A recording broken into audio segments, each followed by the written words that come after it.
Set.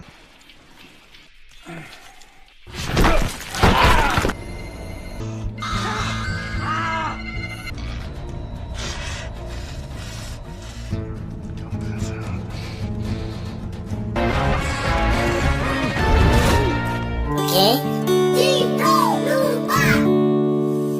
sebelum lanjut ke videonya, jangan lupa like, subscribe, dan klik tombol loncengnya agar tidak ketinggalan video terbaru dari channel saya. Oke, let's go. Seorang pria bernama Aaron Ralston sedang berkemas mengambil beberapa perbekalan dan peralatan yang sepertinya itu adalah peralatan yang biasa digunakan orang-orang untuk aktivitas panjat tebing. Lalu Aaron mencari pisau serbaguna yang dia taruh di atas lemari, tapi karena tidak terjangkau, Aaron mengira barang itu mungkin sudah hilang. Kemudian Aaron berangkat seorang diri menggunakan mobilnya keluar dari hiruk-pikuk perkotaan menuju ke sebuah lembah bernama Blue John Canyon. Aaron berniat menghabiskan weekendnya dengan menikmati suasana alam dengan bersepeda dan sedikit aktivitas panjat tebing. Sembari mengendarai mobil, terlihat sesekali Aaron merekam kegiatannya selama di perjalanan. Karena hari masih gelap, lalu Aaron memutuskan untuk beristirahat di dalam mobilnya.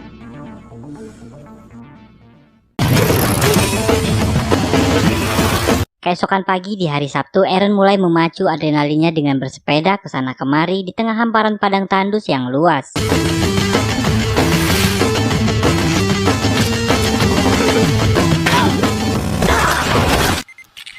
Sambil sesekali mendokumentasikan kegiatannya tersebut.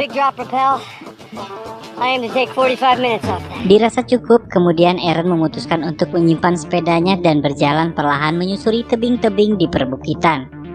Hingga kemudian Aaron bertemu dua orang backpacker wanita yang sedang tersesat bernama Christy dan Megan. Aaron menghampiri kedua wanita tersebut dan berbaik hati menawarkan diri mengantar Megan dan Christy ke tempat yang akan mereka tuju, tempat yang bernama Dome. Bagi Aaron, lembah ini bagaikan taman bermain dan dia sangat tahu sekali setiap sudut di lembah ini. Walaupun sempat ragu, tapi setelah berkenalan akhirnya Megan, Christy, dan Aaron berangkat keluar dari lembah itu. Di perjalanan, Aaron menawarkan untuk mencoba jalur alternatif yang biasa ia lalui dan tak banyak orang yang tahu. Mereka menyusuri celah tebing dengan perlahan, hingga tiba-tiba Aaron terperosok jatuh ke dalam celah itu. Megan dan Christy panik melihat Aaron jatuh. Hingga tak lama terdengar nyanyian Aaron dari bawah. Ternyata di bawah celah itu ada sebuah danau kecil dengan air yang jernih dan sangat indah. Akhirnya, Megan dan Christy memberanikan diri melepaskan pegangan dan terjun di sela-sela tebing itu. Mereka sangat menikmati sensasi terjun dari ketinggian hingga mengulanginya beberapa kali.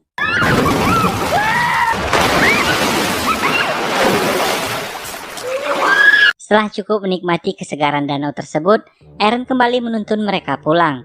Hingga akhirnya mereka harus berpisah di sebuah persimpangan. Sebelum berpisah, Megan dan Christy mengajak Aaron untuk datang esok hari ke pesta yang mereka adakan. Kemudian Megan dan Christy kembali pulang, sementara Aaron melanjutkan petualangannya hari itu menyusuri lembah-lembah ekstrim. Dia berjalan masuk ke dalam celah tebing dan sial baginya ketika Aaron terpeleset. Sebuah batu bulat berukuran cukup besar yang ia gunakan sebagai pegangan terjatuh dan menghimpit sebagian tangan kanannya. Dan disinilah kisah seorang Aaron Ralston dimulai. Aaron shock atas kejadian yang baru saja dialaminya. Pikirannya melayang memperhatikan sekeliling tempat ia berada. Seolah tak percaya, saat ini dia terjebak di sebuah lembah sempit yang hanya dipenuhi dengan bebatuan. Lembah yang berada di tengah padang tandus yang sangat luas, di mana tak ada seorang pun yang akan mengetahui keberadaannya. Karena ketika berangkat, Aaron tak memberitahu siapapun kemana dia akan pergi. Aaron mencoba menarik tangannya sekuat tenaga, berkali-kali dia mencoba tapi tidak berdampak apa-apa. Kemudian sekuat tenaga dia mencoba mengangkat batu yang menjepit tangannya.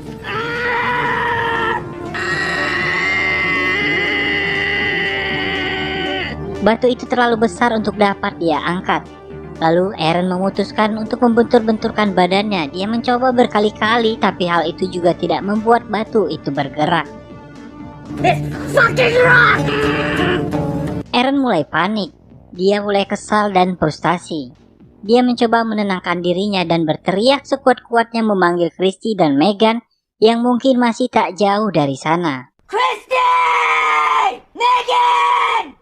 It's Eren! Kemudian Eren mengeluarkan semua peralatan yang ada di dalam tasnya, berharap menemukan sebuah benda yang dapat menyelamatkannya. Eren memang tidak membawa satupun alat komunikasi saat itu bersamanya, karena dia tahu di tempat itu tak ada sinyal sama sekali. Eren berusaha tenang, menatap satu persatu peralatan yang ada di hadapannya, mencoba berpikir mencari cara untuk dapat melepaskan tangannya dari himpitan batu tersebut. Eren mengambil sebuah pisau serbaguna yang tak begitu tajam. Pelan-pelan sembari berusaha untuk tetap tenang, dia mencoba mengikis sedikit demi sedikit bagian batu dan sesekali melihat ke arah jam tangan miliknya. Tapi batu itu terlalu keras, akan membutuhkan waktu yang sangat lama untuk dikikis menggunakan sebuah pisau. Ditambah lagi dia hanya memiliki persediaan makanan dan minuman seadanya, sehingga dia harus bisa mengatur jatah makan dan minumnya agar dapat bertahan selama mungkin karena dia tak tahu kapan akan berhasil melepaskan diri dari sana. Eren terus mengikis sedikit demi sedikit batu hingga jari-jarinya tak kuat lagi, dan pisau terlempar jatuh di tempat yang cukup sulit dia jangkau.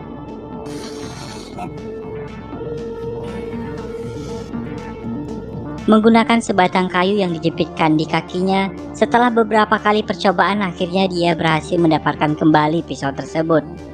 Dan hal itu sedikit membuat Eren bahagia.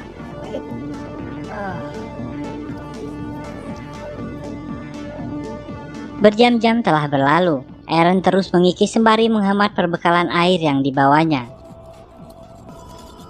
Hari berganti. Usahanya belum banyak membuahkan hasil. Bisa dikatakan batu itu mustahil bisa dipecahkan. Tapi Eren belum mau ingin menyerah saat ini. Eren mencoba membuat katrol dengan mengikatkan tali pada sebuah batu agar batu yang menimpa lengannya dapat diangkat menggunakan tali tersebut. Karena kelelahan, Eren pun tertidur. Ketika terbangun, dia teringat dengan sosok ayahnya, di mana ketika kecil ayahnya sering membawa Eren ke lembah itu.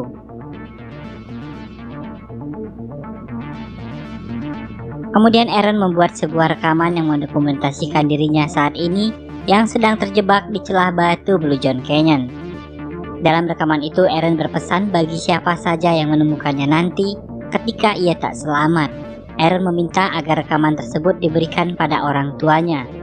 Dalam rekaman itu Eren menjelaskan sedikit kronologi yang menimpanya dan memperkenalkan dirinya serta kedua orang tuanya, dan menjelaskan kondisi tangannya saat ini yang sedang terjepit. Tiba-tiba ada butiran pasir yang jatuh dari atas. Eren sangat berharap ada seseorang di atas sana. Dengan sisa-sisa tenaga yang dia miliki, Eren mencoba berteriak sekencang-kencangnya untuk meminta pertolongan.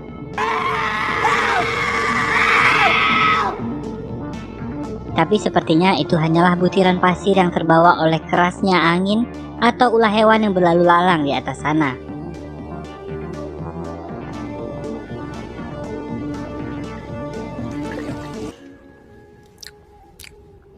Pagi hari, di hari Senin hari ketiga, Eren kembali memperkuat tali yang kemarin sudah dia ikat ke batu untuk mengangkat batu yang menimpa lengannya. Dan setelah staminanya dirasa cukup kuat, dia pun mulai mengangkat dengan sekuat tenaga. Namun usaha ini sia-sia, batu tersebut tidak dapat diangkat sama sekali. Setelah kelelahan, dia teringat minuman yang ada di mobilnya. Eren merasa sangat kehausan, membayangkan betapa segarnya jika ada sebotol minuman dingin yang dapat dia minum saat ini. Tapi apa daya, dia hanya memiliki sedikit air yang tersisa yang harus dia hemat selama mungkin. Akhirnya Eren terpaksa mengantongi air kencingnya sendiri untuk disimpan dan akan dia minum dalam keadaan darurat. Kemudian Eren melihat ke arah tangannya yang sudah tidak dapat digerakkan dan berpikir salah satu cara yang dapat mengeluarkannya dari tempat itu adalah dengan mengorbankan tangan kanannya. Dengan kata lain, Eren harus memotong tangannya itu, dan dia pun mencoba melakukannya. Namun sayang, pisau yang dia bawa sangat kecil dan tumpul. Tiba-tiba hujan turun dan Eren harus menghadapi badai dan air hujan yang semakin lama membanjiri celah tersebut dan hampir menenggelamkannya. Kemudian dia berusaha menyelam ke bawah dan dengan sekuat tenaga mencoba melepaskan lengannya dari batu besar itu. Tak disangka tangan Eren berhasil terlepas. Kemudian dia segera keluar dari sana, berlari mendekati mobil dan keluar dari tempat tersebut. Dia melaju mobilnya di tengah hujan deras menuju rumah seorang wanita yang tak lain adalah istrinya yang sudah lama tidak dia temui. Di mana dulu mereka bertengkar hebat sehingga sejak saat itu mereka tak pernah bertemu lagi. Ternyata itu hanyalah sebuah mimpi dan Eren masih terjepit di lembah tersebut.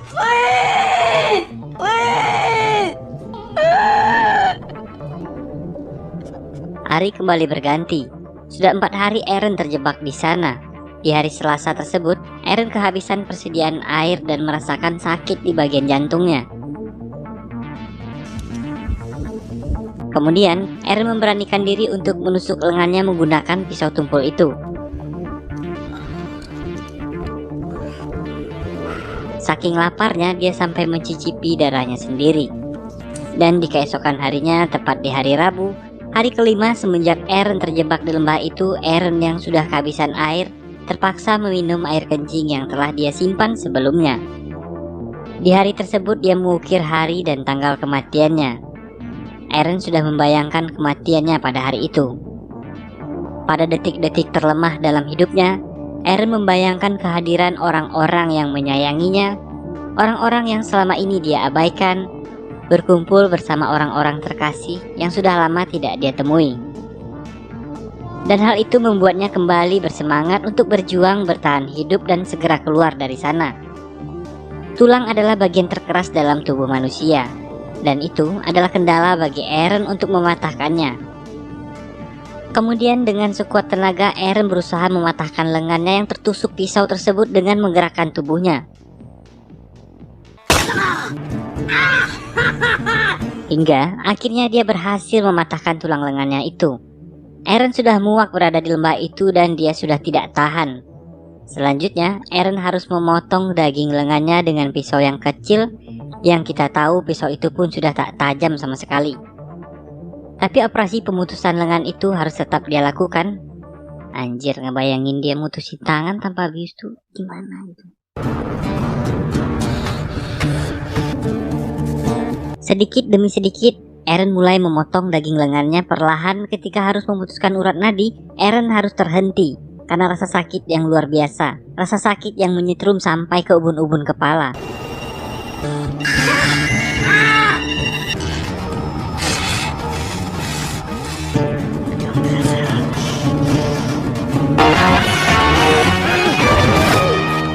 Pada akhirnya Eren berhasil memutuskan lengannya dan harus secepat mungkin keluar dari sana sebelum kehabisan darah. Kemudian dia membungkus tangannya dengan sebuah kain.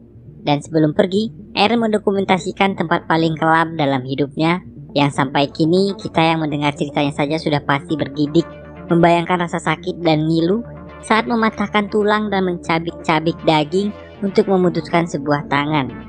Secara perlahan dia pun keluar dari tempat tersebut dengan menggunakan tangan kirinya yang masih utuh. Dengan tenaga yang masih tersisa, setelah sampai di permukaan, Eren langsung menghempaskan badannya ke dalam genangan air dan minum sebanyak-banyaknya. Walaupun air tersebut tidak menghilangkan dahaganya, karena tubuhnya mengalami dehidrasi. Setelah meminum air dari tempat tersebut, ia pun kembali berjalan untuk keluar dari lembah. Sampai akhirnya Eren melihat sebuah keluarga yang sedang berjalan tak jauh dari sana. Eren langsung memanggil dan berteriak meminta pertolongan. Dan secara spontan mereka pun mendengar teriakan Eren dan langsung berlari menghampirinya. Keluarga tersebut memberikan air kepada Eren dan menuntunnya untuk keluar dari lembah. Ibu dan anak tersebut berlari untuk mencari pertolongan. Lalu kemudian datang beberapa orang menghampiri Eren untuk memberikan minum kepadanya. Bersamaan dengan itu, sebuah helikopter dengan tim penyelamat di dalamnya mereka mendarat dan membawa Eren untuk segera diberikan pertolongan. 3 tahun kemudian, Eren bertemu istri dan keluarganya seperti yang pernah dia bayangkan. ketika sedang terjebak di lembah tebing Blue John Canyon sebelumnya. Eren dan istrinya pun kembali menjalin hubungan dengan baik. Dan film pun selesai. Pergunakanlah sebaik-baiknya setiap langkah yang dapat kamu lakukan setiap hari dan bersyukurlah. Karena di waktu tertentu langkah kecil seekor semut pun terasa begitu berarti. Jangan mengabaikan orang-orang terkasih, orang-orang yang peduli, orang-orang yang selalu menyayangimu.